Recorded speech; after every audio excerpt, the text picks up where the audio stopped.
So today I want to talk about brand ideation. What is brand ideation? That is determining what it is you want to create, right? So you have this idea, and then the idea of ideation is you need to think about, is anything like this in the market, right? What's already out there? How are you different? Like, what is your unique selling proposition? USP, unique selling proposition. How is what I'm doing different, right?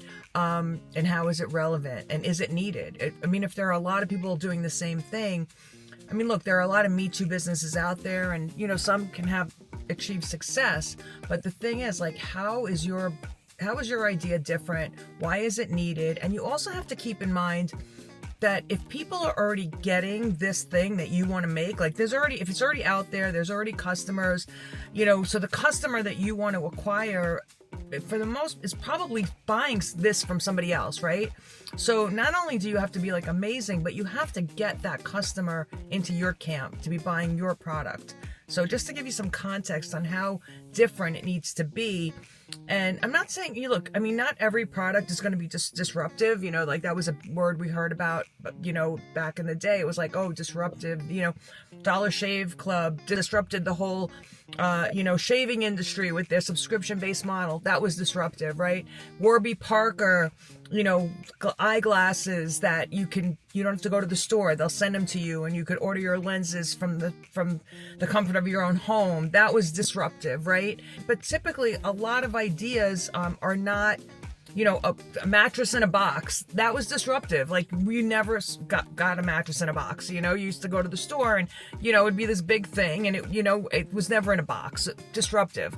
Okay. But for the most part, we're talking about game changers. Like, what is is your product going to be a game changer in the category?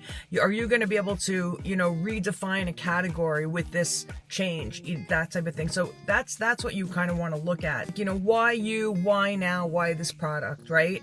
Oftentimes a product comes because there wasn't something in the market. Like, for instance, when, there are these like famous references, like, Sarah Blakely from Spanx. She revolutionized foundations for women, like undergarments, like that. It used to be called like girdles back in the day. It was like these heavy, like my mom used to wear one. It was like this heavy compression thing that, pulled you in, that type of thing. And in her mind, she was like, why has this industry not changed in all this time? Like, people don't want to wear these heavy compression garments. They want to be compressed, but in a way that's softer and smoother, that type of thing. And, so she had this idea that how to kind of create momentum in a category that needed some type of change. There's like a company called like Graza. They have olive oil, okay? And like their olive oil is in like a squeeze bottle.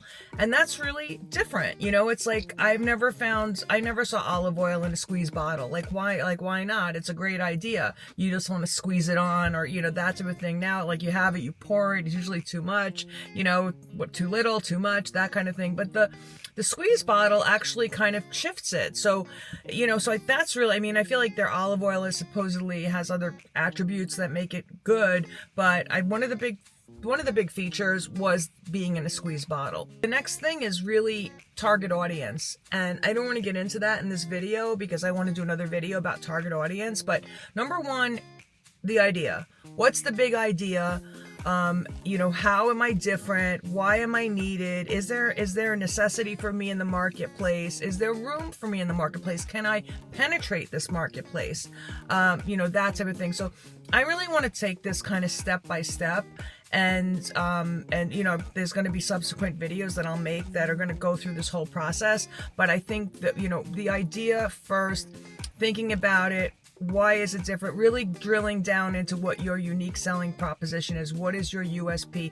Why should somebody buy your product now? What makes it so special? What makes it so different? Again, most people are not revolutionizing an industry. They're just making something better.